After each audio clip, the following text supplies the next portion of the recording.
देखिए, जो Indian geography है, इस इंडियन जियोग्राफी के बारे में आज हम लोग जानते हैं। इसमें हम लोगों का मैप के अनुसार, इंडिया का मैप के अनुसार हम लोग पढ़ेंगे।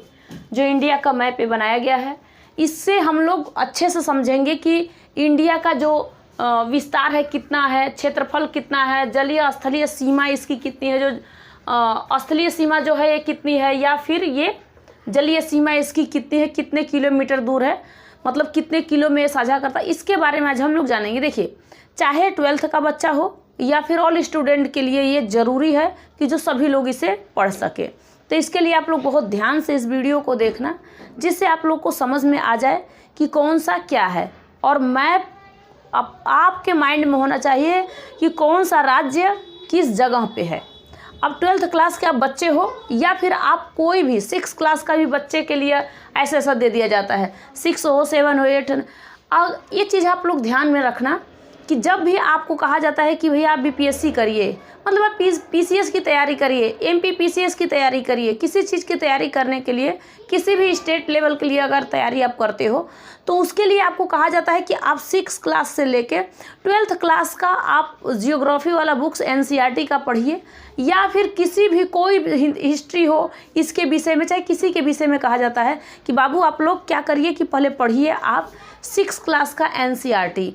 और ये सब उसी में दिया रहता है, चाहे 6 क्लास का हो, 6, 7, 8, 9 कितने भी जाओ आगे, और 12th क्लास तक फाइनल कर लेते हो, तो इतने ही तो दूरी तक आप लोग को पढ़ना है। इसके बाद कोई ऐसा नहीं बच्चा है, जो कोई ऐसा स्टूडेंट नहीं है जिसको फिर इसको दोबारा पढ़ना पड़े। तो नहीं पढ़ सकता दोबारा, क्योंकि उसको तो पहले से ही आइडिया है कि कौन सा स्टेट किस कहाँ पे है, तो उसकी कैपिटल क्या है, और उसकी मतलब विस्तार क्या क्या है, कितनी है, उसकी क्षेत्रफल क्या है, ये सब पहले से ही आइडिया होना चाहिए। अब हम लोगों का जो ये पढ़ाई हो रहा है, जो बताया जा रहा है, तो चाहे आप ध्यान से समझना, 12th क्लास के हैं फिर भी, या कोई भी आप जॉब की तैयारी करते हैं फिर भी, इसके लिए आप लोग को यही ज़रूरी है कि इस इंडियन जियोग्राफी में ये मैप के अनुसार हम लोग पढ़ लें। इसमें मैप भी, और इसमें हम लोगों को इंडियन जियोग्राफी में सब कुछ देखना पड़ता है, ये मैप के अनुसार हम लोग समझ सके।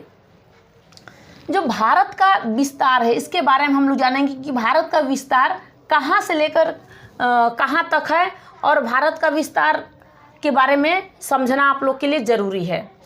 क्या है, कितनी इसकी विस्तार है, कहाँ से कहाँ तक इसकी विस्तार है, और कितने किलोमीटर में फैला हुआ है, ये सब आप लोग समझिए। तो अगर कहेगा कि भारत का विस्तार, तो आप लोग कहोगे, देखो उत्तर से दक्षिण में जो इसका विस्तार है, उत्तर से लेकर दक्षिण, अब आप लोग क्या आइडिया होना चाहिए कि इसका उत्तर दक्षिण इसमें कौन सा है। एक लाइन इस तरीके से अगर आप खींचते हो, तो आपको उत्तर दक्षिण पूरब पश्चिम, मतलब ईस्ट और वेस्ट और नॉर्थ और साउथ का पता आपको चल जाता है। यानी इसे हम पूरब कहते हैं, इसे पश्चिम कहते हैं, इसे उत्तर कहते हैं, और इसे दक्षिण कहते हैं। अब इसका पूछेगा कि जो उत्तर से दक्षिण में विस्तार है, ये उत्तर से लेके ये दक्षिण का में विस्तार जो इसका है, ये कितने किलोमीटर, ये लाइनिंग कितने किलोमीटर है। मान लीजिए मैं इस लाइन को खींच रही हूँ, रेखा, आप लोग ध्यान से समझना। अब इसका विस्तार पूछेगा, उत्तर से लेकर के दक्षिण में इसका विस्तार टोटल कितना है। तब इसका विस्तार आप लोग कहोगे कि 3214 किलोमीटर है। 3214 किलोमीटर आपने बता दिया, ठीक है। अब यहीं पे पूर्व से पश्चिम में विस्तार इसका कितना है भारत का। तो भैया पूर्व से आप पश्चिम जाइए, चाहे पश्चिम से पूर्व, कहीं से किधर भी एरिया में आप लोग कर सकते हो काउंट। तो ये देखिए, ये गुजरात वाला एरिया है, यहाँ से हम ले लिए गुजरात वाला एरिया, और ये चले जाइए अरुणाचल प्रदेश वाला एरिया। यहाँ तक आप जाते हो तो इसकी जो एरिया है, जो ये वाली लाइन है ना, इसका विस्तार जो है, तो ये 2933 किलोमीटर है, 2933 किलोमीटर है। अब क्या आपको ये दोनों आइडिया आपको पता चला कि नहीं। ये भारत है, और भारत का ये विस्तार अगर पूछता है, तो इसका विस्तार आप लोग बता सकते हो कि भारत का विस्तार कितना है, उत्तर से लेके दक्षिण तक कितना है, और पूर्व से लेके पश्चिम तक इसका विस्तार कितना है टोटल, ये आप लोग बता सकते हो। ये मेन 2 चीज़ आप लोग समझे होंगे, ये दोनों चीज़ के विषय में आप लोग क्या होंगे, समझे होंगे। अब भारत का क्षेत्रफल पूछेगा, ये भारत का पूरे के पूरे क्षेत्रफल के विषय में पूछेगा। देखिए पूछता भी है कि अपना भारत क्षेत्रफल की दृष्टि से विश्व में कौन से स्थान पर है, या फिर अपना भारत जनसंख्या की दृष्टि से कौन से स्थान पे है। तो ये चीज़ के विषय में आपको समझना होगा। तो इससे पहले हम लोग पहले एक बार देख लेते हैं कि इसका पूरे के पूरे क्षेत्रफल देख लेते हैं कि इसका क्षेत्रफल कितना है। टोटल क्षेत्रफल यानी एरिया, जो इसकी एरिया है, तो इसकी एरिया के विषय में हम लोग पहले देख लेते हैं कि इसकी एरिया कितनी है। तो भारत का जो क्षेत्रफल है, जो एरिया है 32,87,263 किलोमीटर है। 32,87,263 है। तो क्या इसका पूरा आप क्षेत्रफल, इसका जो है एरिया जो है, इसका आप बता सकते हो कि नहीं। तो ये 3 क्वेश्चन आप लोग बहुत ध्यान से समझना। एक भारत का विस्तार, भारत का विस्तार जो है ये आप उत्तर से लेकर दक्षिण तक जाइए और पूरब से लेकर पश्चिम तक जाइए, और इसके बाद इसका एरिया का पता करिए कि ये एरिया इसका कितना किलोमीटर दूरी इसका है, एरिया कितने में है, पूरा एरिया कितने में है, ये आपने पता कर लिया। तो ये 2 चीज़ 3 चीज़ तो आपने तीनों क्वेश्चन आप के माइंड में हो गया। 3 क्वेश्चन बन गया यहाँ से। आप इन तीनों क्वेश्चन को आप लोग बहुत अच्छे से ध्यान में रख के चलना। अब पूछेगा क्षेत्रफल के दृष्टि से भारत विश्व का कौन सा स्थान है। अब क्षेत्रफल की दृष्टि से अभी मैं आपको बताई थी जनसंख्या और क्षेत्रफल दोनों में, तो जो भारत अपना है 7वें स्थान पे आता है विश्व में। टोटल विश्व में जो है, विश्व में 7वें स्थान पे जो अपना भारत है, ये 7वें स्थान पे क्षेत्रफल की दृष्टि यानी एरिया से ये 7वें स्थान पे आता है। तो पहला में कौन आएगा, पहला पूछेगा, दूसरा पूछेगा, तीसरा पूछेगा, चौथा, मतलब ये पूछेगा आपसे, तब आप लोगों को आइडिया रहेगा कि कौन सा सबसे बड़ा है। तो रूस आप लोग को पता होगा कि रूस पहले स्थान पे है, रूस पहले स्थान पे, कनाडा दूसरे स्थान पे, चीन तीसरे स्थान पे, अमेरिका चौथे स्थान पे, ब्राज़ील 5वें स्थान पे, इसके बाद आता है ब्राज़ील के बाद ऑस्ट्रेलिया 6वें स्थान पे, और भारत 7वें स्थान पे है एरिया के अनुसार। विश्व में ये एरिया के अनुसार भारत अपना 7वें स्थान पे है। तो आप लोग ये मतलब 7 के 7 जो देश हैं इसके बारे में आप लोग बहुत अच्छे से ध्यान में रख लेना। कौन सा, एक बार आप लोग खुद ही दोहराइए, नहीं तो कमेंट में लिखिए कि कौन सा है। कमेंट करते रहिए और उस पर लिखिए। आपको 7 के 7 याद हो गए होंगे, नहीं तो एक बार कमेंट करेंगे तो तुरंत आपको याद होता रहेगा। जैसे ही करेंगे दूसरा भी देखेगा, उसको भी पता चल जाएगा कि हाँ भाई ये तो 7 है, सही है। कौन से 7वें स्थान पे, पहले पे कौन है, पहले पे रूस, दूसरे पे कनाडा, तीसरे पे चीन, चौथे पे अमेरिका, 5वें ब्राज़ील, 6वें पे ऑस्ट्रेलिया और 7वें पे भारत है। तो भारत अपना 7वें स्थान पे है। अब ये आपने समझ लिया। अब पूछेगा जनसंख्या के अनुसार, तो जनसंख्या में अपना भारत विश्व में किस स्थान पे है, जनसंख्या में आप लोग बताइए। जनसंख्या में दूसरे स्थान पे है। जब ये 2011 के जनगणना के अनुसार हम लोग बता सकते हैं कि ये कौन से स्थान पे है, तो दूसरे स्थान पे है। पहले स्थान पे चीन और दूसरे स्थान पे अपना भारत और तीसरे स्थान पे अमेरिका आएगा। पहले स्थान पे चीन, दूसरे पे भारत और तीसरे पे अमेरिका आएगा। तो ये आप लोग क्वेश्चन लिखते जाना। 3, 2, 5 क्वेश्चन आप लोग के लिए ज़रूरी है। एक तो भारत का विस्तार, जो भौगोलिक विस्तार है, इसके विषय में आप लोग देख लिए। जो इसका विस्तार है, भारत का विस्तार आपने देख लिया। उत्तर से लेके दक्षिण तक, पूरब से लेके पश्चिम तक। उत्तर से लेके दक्षिण तक में कितना है इसका भौगोलिक विस्तार, अगर पूछेगा कि उत्तर से लेके दक्षिण तक भारत का विस्तार कितना है, तब आप लोग वहाँ कहना कितना बताओगे, 32 मतलब 3214। तो ये आप लोग बता रहे हो, और ध्यान में रहे आपको पूरब से पश्चिम वाला 2933 किलोमीटर। तो ये आपके माइंड में होना चाहिए, इसका पूरा क्षेत्रफल आपके माइंड में होना चाहिए। 32 लाख से स्टार्ट है, 32,87,263 है। ये आपके माइंड में सेट हो जाना चाहिए। तो ये तीन तक क्वेश्चन ये बन गए आपका। उसके बाद आपका बन गया कि क्षेत्रफल की दृष्टि से हमारा भारत जो है विश्व का 7वें स्थान पे है, और इसके बाद ये हमारा जनसंख्या के अनुसार अपना भारत जो है दूसरे स्थान पे है, पहले पे चाइना है, लेकिन ये हम 2011 के जनगणना के अनुसार बता रहे हैं। ठीक है, अब यहाँ पे आप लोग यहाँ तक समझ गए। अब जनसंख्या की दृष्टि से आप लोग समझ गए। अब आपसे 5 क्वेश्चन आपके माइंड में हो गया होगा। अब इसके बाद हम आगे बढ़ते हैं। अब इसके आगे हम बढ़ते हैं और हम देखते क्या है कि भारत की जलीय और स्थलीय सीमा। देखो, हमने भारत का विस्तार, भारत का क्षेत्रफल, भारत की जलीय और स्थलीय सीमा, भारत की स्थिति और विस्तार और भूमध्य रेखा, जो भारत की स्थिति और विस्तार जो है इसके विषय में, उसकी स्थिति कितनी है, उसका कहाँ पे है भारत अपने मतलब विश्व में, पृथ्वी पे किस साइड में है, ये सब देखेंगे हम लोग। ठीक है, अब भारत की जो है जलीय और स्थलीय सीमा देख लेते हैं। जो इसकी सीमा है, कितने किलोमीटर यह है इसकी सीमा है, जो ये सीमा है ना। तो एक बात आप बताइए, जलीय सीमा का मतलब कि ये जल वाला एरिया है। जैसे यहाँ पे बंगाल की खाड़ी, अंडमान निकोबार, यहाँ पे लक्षद्वीप, यहाँ पे हिंद महासागर, यहाँ पे अरब सागर, ये बंगाल की खाड़ी, तो ये और हिंद महासागर, ये तीनों तरफ से एक प्रायद्वीप ही हमारा है। भारत कैसा है, एक प्रायद्वीप है।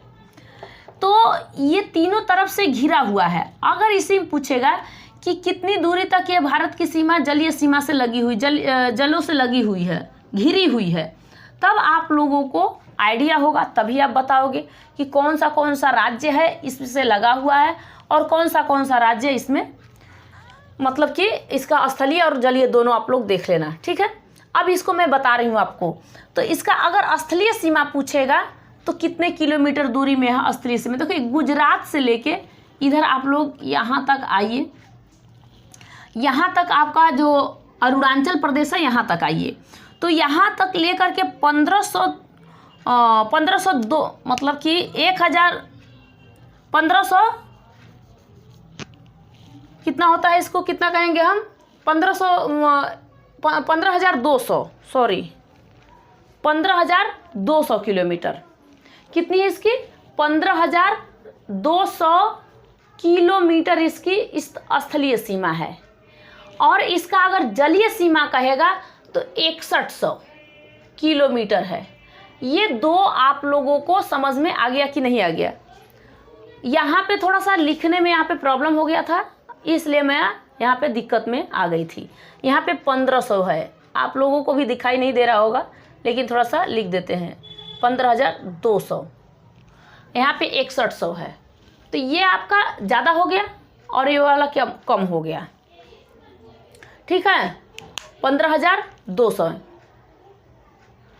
अब ये आप लोग समझ गए। अब इसके बाद पूछेगा आपसे कि देखो, स्थलीय सीमा आपने बता दिया और जलीय सीमा बता दिया। ये जलों में लगा हुआ है जलीय सीमा, और ये स्थानों से लगा हुआ है। इधर क्योंकि पाकिस्तान है, इधर चाइना है, तिब्बत है, ये एरिया जो लगा हुआ है, तो ये आप लोगों ने बता दिया। और जलीय जो सीमा है इससे भी लगा हुआ है बॉन्ड कितने, इसके बारे में भी आप लोगों ने बता दिया। अगर आपसे पूछेगा कि भारत की टोटल यानी कुल जलीय सीमा कितनी है, कुल टोटल मतलब होता है कि जो यहाँ पे लक्षद्वीप है, यहाँ पे अंडमान निकोबार है, यहाँ पे लक्षद्वीप है, यहाँ पे अंडमान निकोबार है, तो ये दोनों जो सीमाएं हैं ये और ये भी मिला करके कितनी है टोटल, तो 7516.6 किलोमीटर है, मतलब 7516.6 किलोमीटर है। तो क्या ये कुल जलीय सीमा के विषय में आप लोग बता सकते हो, कुल जलीय सीमा के विषय में आप बता सकते हो, स्थलीय सीमा के विषय में बता सकते हो, स्थलीय सीमा के विषय में, और जलीय सीमा के विषय में भी। जलीय सिर्फ पूछेगा भारत का तो आप लोग ये बताओगे 6100 किलोमीटर, लेकिन यहाँ पे अंडमान निकोबार और जो लक्षद्वीप है दोनों जोड़ दिया जाएगा, तब इसे आप लोग बताओगे 7516.6 मतलब 6 किलोमीटर। अब यहाँ पे आप लोगों ने इसके विषय में देख लिया। इसका क्वेश्चन बहुत सारे आप लोग को इसमें से आ गए होंगे, अब माइंड में भी बैठ गया होगा, सेट हो गया होगा। अब यहाँ पे देखिए, भारत के 4 केंद्र शासित प्रदेश और 9 राज्य जलीय सीमा से लगते हैं। इसी में केंद्र शासित प्रदेश और क्या है राज्य, 9 राज्य टोटल ये जलीय सीमा से लगते हैं, जो जल है इससे लगते हुए हैं। तो कौन कौन है, 9 राज्य कौन सा है? देखिए एक तो यहाँ पे रहा गुजरात, यहाँ पे क्या है गुजरात है। गुजरात के बाद यहाँ पे महाराष्ट्र है, महाराष्ट्र के विषय में आप लोग जानते हो।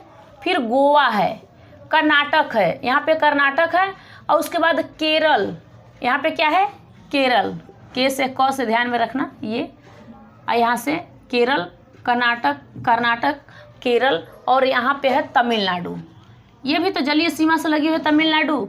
उसके बाद आंध्र प्रदेश, ओडिशा और पश्चिम बंगाल। ये एरिया आपको, क्योंकि इसमें आपको राज्य के विषय में पता होना चाहिए।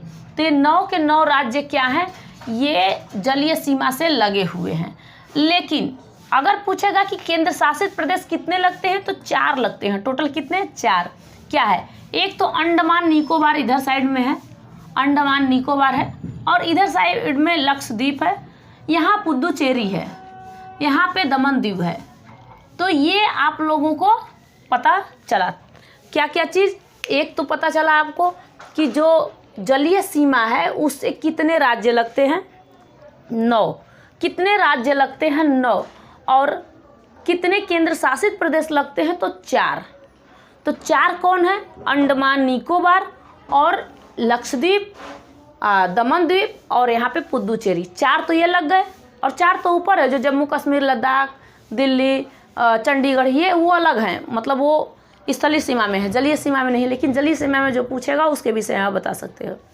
और कितने राज्य लगते हैं, 9 राज्य लगते हैं। कौन सा, ये गुजरात से ना, गुजरात, महाराष्ट्र, यहाँ पे गोवा, कर्नाटक, केरल, तमिलनाडु, आंध्र प्रदेश, ओडिशा, पश्चिम बंगाल।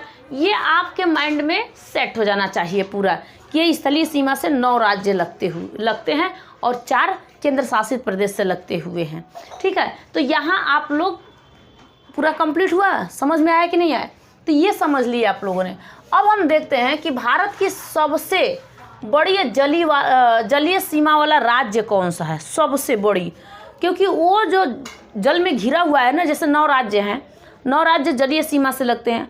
अब इसमें से देखते हैं कि जो 9 राज्य हैं इनमें से सबसे बड़ा राज्य कौन सा है जो जल सीमा ज़्यादा घेरता है उसको, तो वो है गुजरात, जो कि उसको चारों तरफ से देखिए, यहाँ से ये गुजरात है। अब गुजरात का एरिया इतना पूरा ये छेकता है, पूरा ये एरिया पूरा ये गुजरात वाला छेकता है।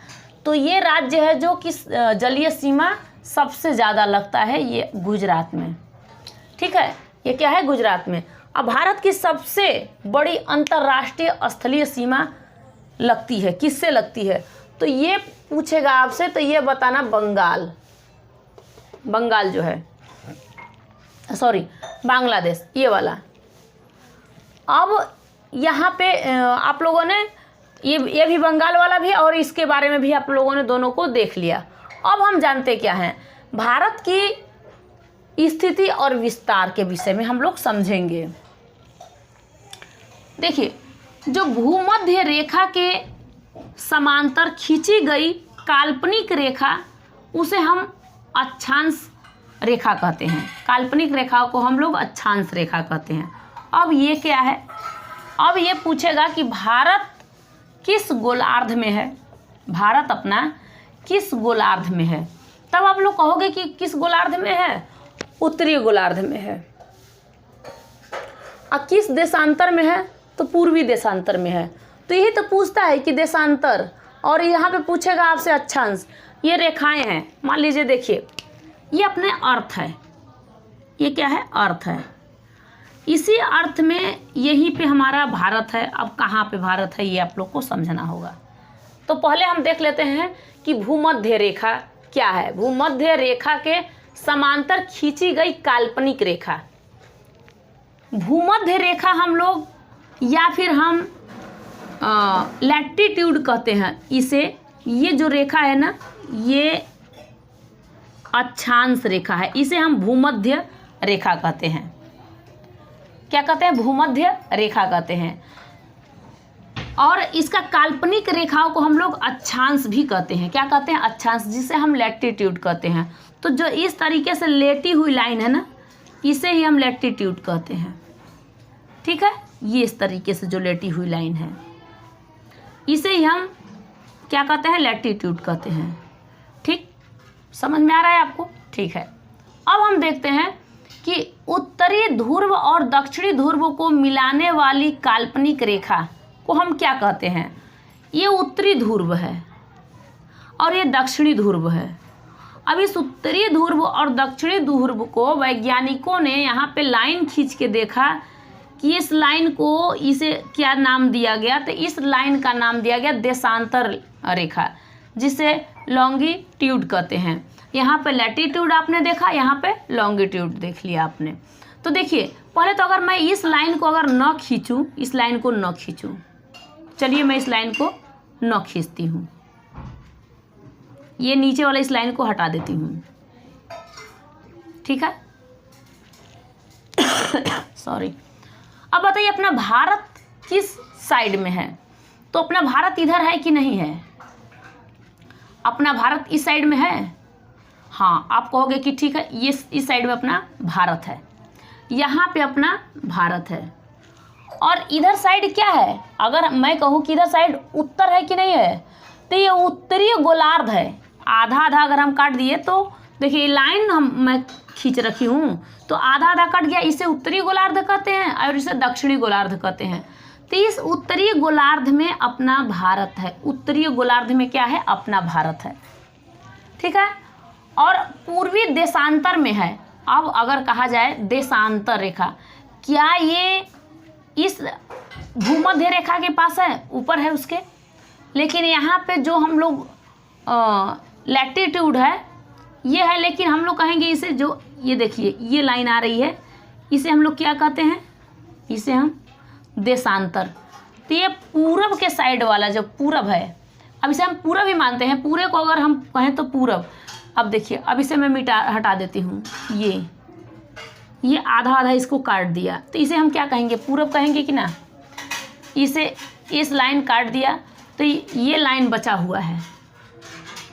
अब समझ में नहीं आया, फिर दोबारा इसे एक बार आप लोग इसे समझिए कि मैं कहना क्या चाहती हूँ और आप लोग समझ क्या रहे हो। फिर से दोबारा देखिए इसे। देखिए ये अर्थ है, ठीक है, और इसमें काल्पनिक रेखाएं खींची गई है।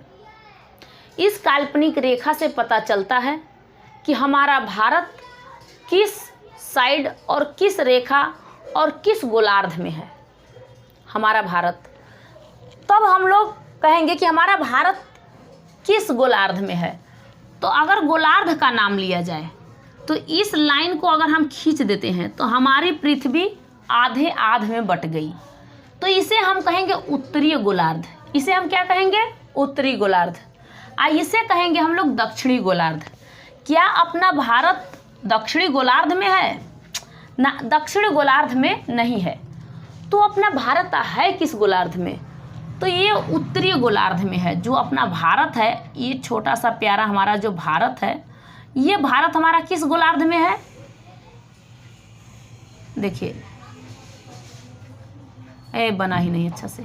ठीक है, ये मान लीजिए कि हमारा भारत है, ये भारत हमारा किस गोलार्ध में है? तो हमारा भारत उत्तरी गोलार्ध में है। समझ में आ गया आपको? उत्तरी गोलार्ध है, क्योंकि यहाँ से इसने क्या किया है, दो भाग में, भूमध्य रेखा जो है ये दो भाग में इसे बांट दिया है पृथ्वी को।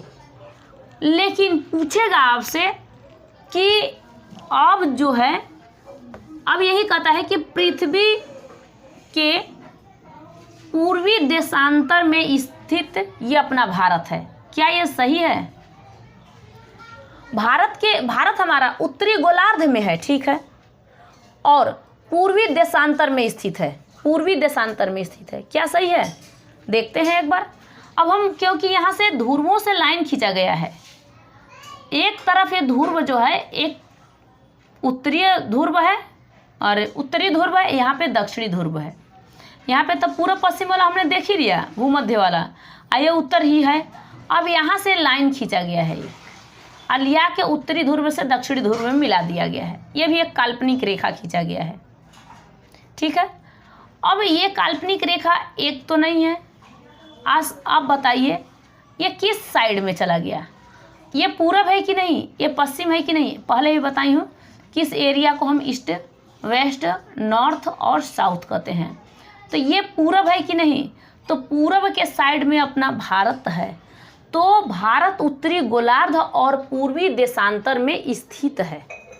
क्या ये समझ में आया आपको? ये टोटल आपको समझ में आया कि नहीं आया? और अब आपको कहीं इसमें दिक्कत है? बताओ। नहीं दिक्कत है। अगर इसी में मैं ये लाइन खींच देती हूँ तो इसे कहते हैं भूमध्य रेखा। भूमध्य रेखा कहेंगे। इसे हम लैटिट्यूड कहेंगे। इस वाले एरिया को हम लॉन्गिट्यूड कहेंगे। क्या कहेंगे? लॉन्गिट्यूड। इस एरिया को हम लोग ये कहेंगे। अब आप इसमें कहीं भी प्रॉब्लम में हो, मतलब आ रही है, आपको दिक्कत आ रही है? कहीं भी नहीं आ रही होगी, मुझे तो लग रहा है कि नहीं आ रही होगी। आप लोग को अगर आ रही है तो कमेंट करना, कोई दिक्कत हो तो। यहाँ पे थोड़ा सा दिक्कत हुआ था जो लिखने में, मैं आपको बता दी सही, और यहाँ पे कहीं भी दिक्कत आपको नहीं होगा। अब यहाँ पे थोड़ा सा और हम जान जाते हैं क्या चीज़। अब मैं आपसे पूछती हूँ, आप बताइए। इसका क्वेश्चन मैं पूछती हूँ और आप लोग अब बताइए। अपना भारत है जो, भारत का टोटल क्षेत्रफल एरिया कितना है? टोटल क्षेत्रफल यानी एरिया कितना है बताइए? 32,87,263। क्या राइट है? ये एरिया कितना है? ये एरिया है, टोटल एरिया भारत का कितना है? ठीक। अब पूछेगा आपसे कि उत्तरीय, मतलब कि उत्तर से दक्षिण में विस्तार भारत का जो ये लाइन है ये कितना है टोटल? इसका ये भी तो लाइनिंग खींचा गया है कि ये कितने तक है। आपकी एक तरफ से लंबाई खींच दी जाती है और एक तरफ से चौड़ाई, कितने चौड़े हो कितने लंबे हो। किसी चीज़ को खरीदने जाते हो तो पहले उसकी लंबाई और चौड़ाई देखते हो। तो अगर मैं कहूँ कि लंबाई या चौड़ाई समझ लीजिए, ना विस्तार में ना कर रही हूँ, लंबाई चौड़ाई देख लीजिए कि इसकी लंबाई कितनी है टोटल। इसकी लंबाई कितनी है? 3,214 किलोमीटर है। यानी इसकी लंबाई, एक अगर लंबाई का बात किया जाए तो किलोमीटर है। अगर इसकी चौड़ाई का मैं बात करूँ कितनी है चौड़ाई, तो इसकी 3,933 किलोमीटर है। चलो ये भी बता दिए आपने। अब मैं पूछूं कि भारत अपना पूरे विश्व में, पूरे अर्थ यानी हमारे विश्व में क्षेत्रफल की दृष्टि से ये कौन से स्थान है? इसका कौन सा स्थान है? तो आप लोग क्या कहोगे? क्षेत्रफल की दृष्टि से 7वें पे है। पहले पे कौन सा है? पहले पे तो रूस है, क्योंकि रूस सबसे बड़ा देश माना जाता है, रूस। उसके बाद ही कनाडा आता है, उसके बाद चीन है, अमेरिका है, ब्राज़ील है, ऑस्ट्रेलिया है, तब भारत है 7वें स्थान पे है। आया ये समझ में? अब पूछेगा आपसे कि जनसंख्या के दृष्टि से इस विश्व में भारत का स्थान मतलब कितना है? तो ये आप लोग क्या बताओगे कितना है? उसका दूसरे स्थान पे है। कौन सा स्थान पे है? दूसरे स्थान पे। पहले पे कौन है? चीन है। और तीसरे पे कौन है? अमेरिका है। अब दूसरे पे अपना भारत है। ये टिक आप लोग को लगा लेना है, राइट। यहाँ भी टिक राइट है, ये भी राइट है, ये भी राइट है, ये तीनों राइट आपका है। समझ गए? अब आपसे पूछेगा, अब अगर आपसे पूछता है कि स्थलीय सीमा, भारत का स्थलीय सीमा कितना है? 15,200। इसी में मैं दिक्कत गड़बड़ा गई थी, उस समय लिख गई थी अलग सा, तो वही कर रही हूँ कि मतलब कि क्या बोलूँ मैं, बस 15 करके भूल जा रही थी, तो इसी में मैं आपको भूल गई थी। ठीक है, सॉरी उसके लिए। अब जलीय सीमा कितना है? जलीय सीमा तो 6100 किलोमीटर है। लेकिन अगर पूरा टोटल जलीय सीमा पूछेगा तो अंडमान निकोबार उसी का है, लक्षद्वीप इसी का है, भारत का ही है। ये सब क्या है? केंद्र शासित प्रदेश है। तो इसका पूछेगा तो 7,500 कितना? 7,000 मतलब 75,16.6, हज़ार में नहीं, 75,000 पकड़ लिए, 1600.6, 1502 तो यही है, 15,200 तो यही है। तो इसी के अनुसार आप लोग इसको भी जोड़ लीजिए। अब इसको भी जोड़ दीजिए, इसको भी जोड़ दीजिए, टोटल जोड़िए, टोटल कितना हो रहा है? और इसका और अलग से पकड़ लीजिए, तो इन सबको जोड़ोगे तो इतना आपका टोटल आएगा। ये इसका अलग आएगा, इसका अलग, मतलब लक्षद्वीप का, अंडमान निकोबार का, और ये स्वयं ये जलीय सीमा, ये तो स्थलीय सीमा है, इसको जोड़ने की ज़रूरत ही नहीं है। तो 7,500 मतलब 7516.6, ये इतना आप लोग समझ लेना है। अब इसके बाद हम लोग आगे बढ़ते हैं, जिसके बारे में हम लोग जानते हैं कि ये जो भारत है, भारत का जो जलीय सीमा जो है उसमें राज्य कौन कितने हैं? 9 हैं, केंद्र शासित प्रदेश 4 हैं, और ये आपको समझ में आ गया होगा, और इसके बारे में आपको मैं बता ही चुकी हूँ। तो यहाँ तक आपको कोई दिक्कत तो है नहीं, कहीं से भी आपको दिक्कत नहीं है? दिक्कत कहीं है? नहीं है। यहाँ भी आपको दिक्कत नहीं होना चाहिए। कहाँ पे? यहाँ पे दिक्कत आपको नहीं होना चाहिए। 7516.6 ये आपको दिक्कत नहीं होगा। जो जलीय सीमा है, टोटल जलीय सीमा 6100 वैसा ही है, और उसमें अंडमान निकोबार का जोड़ दिया 7516.6 किलोमीटर है। तो ये आपको दिक्कत थोड़ा सा भी नहीं होना चाहिए, ठीक है। इसके बाद हम नेक्स्ट वीडियो में मिलेंगे। यहाँ तक तो समझ में आ गया आपको। इसके बाद आगे आपको जो अर्थ बना के, अर्थ में कहाँ पे इसमें लैटिट्यूड कितने हैं, लॉन्गिट्यूड कितने हैं बताऊँगी आपको। तब तक के लिए जय हिंद, थैंक यू।